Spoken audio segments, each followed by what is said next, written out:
Hey, hey guys, it is me again. Today is technically it's Sunday, but this reading is for Saturday, March the 31st. Makes it day 91 on our Daily Bread Project 2012. As always, guys, it's good to be here tonight, this morning, or whenever.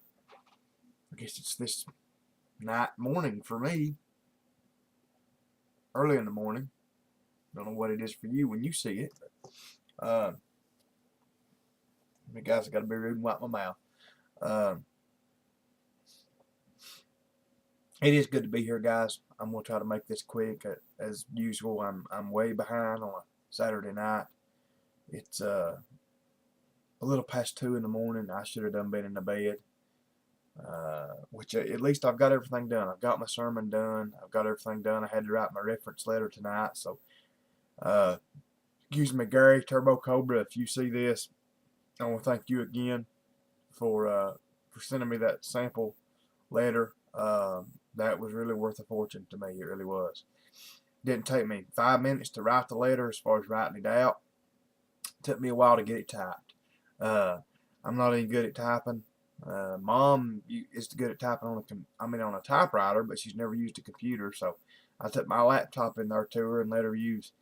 And I've used WordPerfect a little bit, but I've never used my laptop. Has got Microsoft Word Starter on it, and it's just enough different from like WordPerfect that I couldn't figure out how to get it to work, and I mean how to get it to like double space or like to space when you needed to go down and start like another paragraph. So anyway, we finally got that done, and I said, well, I'll just to keep from because I don't have a wireless printer up here. I do at the shop. I said I'll just email it from this computer to my email. I'll pull it from my email on my other computer and download it and print it on the one that's hooked to the printer. So I did that, and of course it wouldn't print it. When I would try to open it up, it would try to open it through WordPerfect, and I guess where one was in Word, uh, what did I say that Microsoft Word Starter? One was Word Starter, one was WordPerfect. It pulled out this big list that long saying pick one of these, and I go through our trying to pick which one I thought it was, and it never would open. It never could translate it. It called it. So anyway, I ended up just unhooking the USB cable from the printer and hooking it to the laptop. I had to go to Hewlett Packard's website and download the driver for the printer, and I just installed the driver for that printer on my laptop and used it to print it off it. But anyway, it was a hassle, guys. I'm not gonna lie, but I finally got it done. So anyway, uh, I hope you guys, like I said, I've got everything done. So it's been a good day. Been a little bit of a hectic day, guys. I hope you guys have seen my little short vid I put up a while ago. My 2 minute and something ride from here to church. Uh, if you've not watched it, guys, just let me know what you think about the camera angles. If you think I need to put the camera up and show more of the road, or just whatever you guys think. If you think it's too close to the dash, if it needs to be pulled back from the dash, how the sound is. I was going to upload a second part to that, me coming from church back home, and evidently a couple of the boys up there looked at my bike, and it may be even me getting on it when I put my helmet on because I had my microphone, ran from my helmet down to the camera. I must have unplugged it and didn't know it. It was still in the back of the boot. That thing's got a rubber boot on it where it goes into the camera, but evidently it had just pulled out a little bit. So anyway, I didn't have any microphone on the way back. I didn't have any sound, so I said there's no use uploading what they can hear me talking. So anyway, Brother Woody, I hope that you catch up on all these videos because I made that one especially for you. So just like I said, guys, just let me know what you think about it. But I'm tired, guys. I'm wore out. We moved 9 buildings today. Now, if you watch my video there, when I pull in the church there, you can see the building setting. And I know they're small buildings, guys, but they're still buildings. I mean, they're buildings. I think the smallest one was a 4 by 6. and most of them were 4x8s and 5x8s, and there was one I think was a 5x10 or 5x12. One of the two was the biggest one. And those things, I'm telling you guys, we had to move 9 of them, like I said. Had to move 5 of them plumb out of the way. They didn't have anything to do with Easter. You know, I guess from Christ's birth up to the Last Supper, you know. So from the Last Supper on, we kept. So anyway, we had to move 5 of them plumb out of the way, and then we had to take 3, I think 3 of the other ones that we were keeping and move them, you know, rearrange them all. And anyway, we had a little trailer that we used, and guys, it was work. But luckily, we had a couple of boys help us. They showed up. If they hadn't have, I don't know, guys, we'd have been probably all day. Me and Dad and the other brother Randy there, we'd have probably been. I think I got up there 3-something, 3:30, close. Well, maybe 4 o'clock. Anyway, and we worked from 4 o'clock till almost 8 o'clock anyway. But we'd have been there the whole time moving probably 2 buildings instead of 9. So because we were having to try to we were taking a 2x4, using it as a lever, sticking it up under the buildings, building us a fulcrum under it, picking them up, blocking them up, and backing the trailer under it. And when these young boys came, it gave us enough manpower where we could just basically either just pick the building straight up and put the trailer under them, or we tilted them, you know, like back on their back, started the trailer under them, then dropped it and scooted it up on a trailer. So anyway, it really helped us. So, but guys, my arms from my wrist up to my shoulders are they're just so, I can already feel them. They're sore, where I've not pulled like that in a while. So anyway, I just wanted to let you guys know what was going on. Normal stuff, guys. Keep praying for me. It's good to see you body guys that have started watching. You know, I've noticed them starting to get comments from like I said, Turbo Cobra, Gary there, and the Rick Fix. So you guys, I mean, you know, I appreciate you all. I really do. You know, I appreciate you guys watching, and I know some of you have started watching regularly. I know VW Darren has, you know, since me and him kind of, I guess you could say, found each other. I subscribed to him first. I found him through, I think, SodaJet, or one of the other body guys. I think it was SodaJet or Pisser One. I think it was SodaJet though. And you know, I subscribed to VW Darren. Of course, he subscribed me back, and started watching each other's videos, and you know, we, you know, become, you know, pretty good friends. He you know, it still blows me away. Like I said, you know, anybody send you a paint gun like that, and then like when our power was out and I didn't make videos for a couple of days, bam, he was the first one to call. Hey, bro, what's going on? You know, are y'all all right? So, but anyway, what I was just trying to get, I appreciate you body guys watching these videos, because I get a lot of views on my body work, you know, videos, like when I paint something or, you know, and show it. I get a lot of views on my gun videos. When I shoot a gun, usually I get a lot of vids on my bike videos.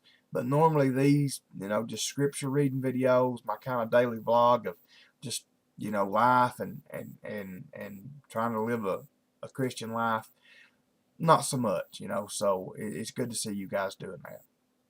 One more quick little thing, guys, before I get started with the scripture reading. If any of you guys, and I know some of you are going to say, you're the mechanic, what are you asking us for? But I'm any of you guys out there that have had any experience, you know, and most regular mechanics tell you there's a difference in being a mechanic and being an automatic transmission guy. You know, most really, really good mechanics still just don't fool with automatic transmissions, because they're kind of they're a thing of their own.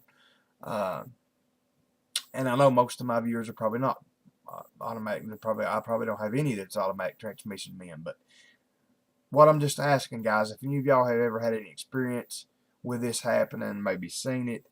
We got a brother at church that's got a 94 Camaro. I'm pretty sure it's the 4L60E transmission in it. It's General Motors' electronic version of the 700R4, basically is what it is. They came out in Camaros and S10s and 1500 pickups. They come out in pretty much anything, 6-cylinder or V8 rear-wheel drive. Anyway, the car, when it would shift from low to second, when he bought the car, it had it about a week. When it would shift from low to second, the first time it shifted, it would kind of go through the gear, if that makes any sense. It would kind of not want to shift, and it would slip, and then it would finally shift. So anyway, he buys a parts car, a lower mileage parts car. The transmission was supposedly good. The motor was just down in it. Takes the transmission out of this car, puts it in the car, and it does pretty much exactly the same thing. Shifts through second gear. As long as you're giving it gas, as long as you're on the throttle, it won't shift. I drove the car from first to second. If you let off the throttle, mat it back, it'll shift. Anyway, what I'm trying to say is, guys, I know these are junky transmissions. I've had a lot of experience with people having problems with them. But my thing is, is he got two transmissions, got the exact same problem, or has he got some other thing that? The thing that kind of gets me too is that from what I read on the internet, everybody says a way to check those to see if it's an electronic problem or a physical mechanical problem is to shift them manually. Pull it down in first, shift it to second. If manually shifting them, they still slip, it's mechanical. If manually shifting it shifts good, then it's electrical. Well, anyway, he can manually shift it and it still don't shift. So I don't know, guys, if he's got two broke transmissions that are just broke the same way. But if any of you guys just, I know some of you guys have, fool with cars and may have seen that. Some of you may be more Chevrolet men than me, and you've seen that. Just kind of, let me know. I know those transmissions are junk, like I said. I had a buddy that had one rebuilt in an S10 3 or 4 times, and I mean, by good reputable shops, doing some good upgrades and everything else to them, and they'd last a month, they'd last 2 or 3 weeks, they'd last 2 months. He finally sold the truck because he'd spent, like 3 or 4 grand on getting transmissions fixed and never could get them fixed. So I had another friend worked at a Chevy dealer, and he said they got a message from GM saying not to even try to rebuild those transmissions because you couldn't do it and get them right. That the cases would actually wear out on them, and if you did not change the case to a new case, you couldn't fix them. So anyway, what I'm just trying to get at, guys, my brother here in the church kind of thinks it's something common to the car. Maybe throttle position sensor, which I told him to change that. I couldn't find anything wrong with the old one. I think he changed his other one, off the other car, and it didn't make a difference. I didn't think it would. Or maybe the computer. He's thinking maybe the computer is something's wrong with it. But like I said, if it won't shift manually, you should be able to unhook the computer from it and shift it manually, and it should still shift into gear, and it won't. So I'm thinking it's just another junk transmission. But if any of you guys could lend any advice on that, it would be appreciated. So anyway, guys, like I said, normal stuff. Just keep praying for me, guys. Pray for the business. The Lord's blessing us right now. Pray that He keeps blessing us, and pray for all of us. Pray that we'll sell that camper, guys. I know I'm getting on y'all's nerves with that. But I'm just praying that somebody needs them a vacation spot in Tennessee. And they, that's a cheap vacation spot, guys. Where else can you get into a second address, basically? I mean, I know you're still renting a lot, but still, it's a second address. It's a small second home. Where else can you get into a second home for $8,000? I mean, we take $8,000 or less for it. So anyway, just pray for that, guys. So let's get to the important thing tonight, and that is, of course, the Word of God. I've already took up more time than I wanted to, guys, but I had some things there I had to say. Oh, and Brother Darren, I agree with you on what your video last night about the guy, that give Tom the hard time. I kind of followed that situation, and brother, you're right. I've agreed with you the whole time. The whole thing, like you said, with the whole YouTube Garage Gang deal, same way I do with all my videos, my gun videos. I tell people, hey, be nice. Just be nice. Even if you're going to criticize me, be nice. Do it in a constructive way. Don't be smart aleck. Don't be a jerk about it. If you're going to tell me I'm doing something wrong, Tell me nice and tell me how I can do it better. You know, don't just tell me I'm a stupid redneck that don't know how to do nothing. I should kill myself or something, you know. I mean, people on YouTube will actually tell you stuff like that, you know, but anyway, I just want to let you know, brother, I know you had a little bit concerned about some people maybe being put off by your video. I agree with you 100%. So, anyway, just want to let you know that. So, 2 Corinthians, guys, chapter 3, verse 1. Here we go. Do we begin again to commend ourselves? Or need we, as some others, epistles of condemnation to you, or letters of condemnation from you? So, what Paul's saying here is he says, let me read my Wesley, guys, my Wesley translation of this. Do we begin again to recommend ourselves? Is it needful, he's saying? Have I nothing but my own word to recommend me? He says, Paul chiefly here intends himself, though not excluding Timotheus, Titus, and Silvanus, unless we need, as if he has said, do I indeed want such recommendation? He's saying we need more than recommendation of ourselves, guys. Basically what he's talking about here too, he's talking about fruit. He's talking about the fruit that we bear should recommend us. You know, we shouldn't have to say it with our mouths. Verse 2, ye are our epistle reading in our hearts, known and read of all men. For as much as ye are manifestly declared to be the epistle of Christ ministered by us, written not with ink, but with the Spirit of the living God, not in tables of stone, but in fleshly tables of the heart. Self-explanatory, guys. He's saying these things, these ways of God and these actions that we do, they're not written down in stone, which they are, you know, God's commandments are, but that's not what he's talking about here. He's saying they're written in the fleshly tables of our heart. And such trust have we through Christ to God, Lord. Not that we are sufficient of ourselves to think anything as of ourselves, but our sufficiency is of God. That's what he's saying. He's saying we got to depend on God, guys. He's saying that we got to depend on God for the strength that we need to sustain ourselves and to get us through this Christian life. You know, it's not anything that we do, it's everything that God does. Who also hath made us able ministers of the New Testament, not of the letter, but of the Spirit. For the letter killeth, but the Spirit giveth life. He's talking about the difference in the law, guys. The law and the new way of life, the life of living with the blood of Christ covering us. Not the old way. He's saying the letter of the law, basically is what he's saying, killeth.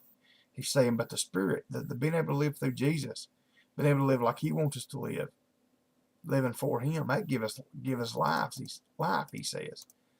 But if the ministration of death, written and engraven in stones, was glorious, so that the children of Israel could not steadfastly behold the face of Moses for the glory of his countenance, which glory was to be done away. How shall not the ministration of the Spirit be rather glorious? For if the ministration of condemnation be glory, much more doth the ministration of righteousness exceed in glory.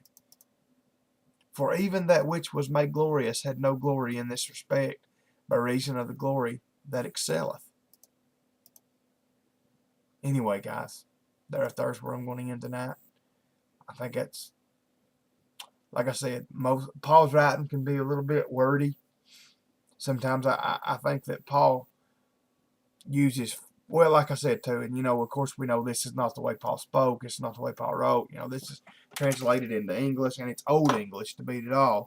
And I do recommend to you guys, I'm not one of these King James Version only people. I mean, that's what I use. You know, that's what I use pretty much all the time. I've got a New King James Version study Bible that I use sometimes, but that's mainly because, you know, I preach, well, at least used to, mostly to older people, and, you know, that's what they use, and I didn't want to, you know, use something that they're going to go, wait, I don't say that. But what I'm trying to say, guys, if you're a person that you absolutely cannot understand this, especially like I said with Paul's writing, what I was going to say, sometimes it seems like Paul uses 4 words when one will do. Well, like I said, some of that's in the translation, but I think Paul, because he was a smart guy, he did tend to do that. But what I'm trying to say, guys, there's nothing wrong with buying one of the Bible translations that translates it easier. you know, that puts it into plain English. Now, you do got to watch a few of them, guys. Get on the internet, do a little research. I know there was one version there a few years ago, and I'm ashamed, guys, that I can't remember which one it was. But now that one was not any good. Um, it was one that actually, and I seen guys do it on the internet. I seen them pull out like a King James Version Bible, and then this Bible, and let's just say, and I'm not saying this was it, but let's say, in instance, Matthew 6:24. You go to the King James and see 6:24. You go to this one, and it would go from Matthew 6:23 to 6:25. I mean, they would literally, and it was usually talking about when Jesus died. It was usually talking about the sacrifice and the blood that he shed. They would literally just leave that verse out. And then, you know, and then they changed a lot of stuff. And I don't remember which one it was. I wish I could. That way I could recommend not getting it. But anyway, guys, just check them out. Do a little research. You know, ask people, have you used this? Is it a good one? Do they stay true to the Bible? You know, because I believe we can have different translations and still stay true to the Bible. You know, that's the thing about it, guys. Our Bible was translated from the original to English. You know, I mean, it's whatever you got to have, guys, and pray about it. That's one thing I say too. If you want to understand the Bible, guys, you can be the dumbest dummy ever lived and read the hardest translation, read the King James Version, and if you'll pray about it and you earnestly seek the meaning of this, God will give it to you through the Holy Spirit. It's unfailing. He may not give it to you right then, but he'll give it to you. I guarantee he does, if you'll keep seeking him over it. So anyway, guys, thanks for being here. I love you all. I did not want this to be near this long because it's going to take me a while to upload it, but hey, I'd rather do this as stop making another one. So, guys, as always, thank you for being here, all you guys. Good Lord willing, I'll be here tomorrow night, guys. Be looking for some more motorcycle videos like you seen today. I hope I can get some more vlogging videos. That's the reason I was kind of wanting to get my setup figured out. So, look for some more of that. I may have to, I don't know, I may have to take my speedometer up. You know, just for the fact of, you know, I know I get a lot of flack for that, guys. And you guys that ride motorcycles or road bikes, especially sport bikes, guys, you know, I'm not going to lie about it. If I have to ride that bike and ride it the speed limit or slower, I might as well walk. You know, you're not a bike like that. You're not going to ride at the speed limit or under. So, you know, that's just the thing about it. The way I feel about that as being a Christian, I feel like speed limits and things, and I know I shouldn't even be getting into this with this long video, but you know, I feel like that stuff is rules and laws to keep other people safe, to keep you from hurting other people. And in a car, that's exactly right. I think on a motorcycle, if you run a motorcycle up to 120 miles an hour and you wreck, you're not going to more than likely you're not going to hurt anybody but yourself. I mean, in your family at least. I mean, I know that's stupid, but we got to use our common sense. But what I'm saying is, guys, I don't know. I look at it a little different on that stuff. So anyway, God forgive me if I'm wrong, but I'm going to try to get you some more videos of that, guys. So anyway, I love you all. Come back tomorrow night, guys. Good Lord willing, I'll be here. Until I see you all again, good night. God bless.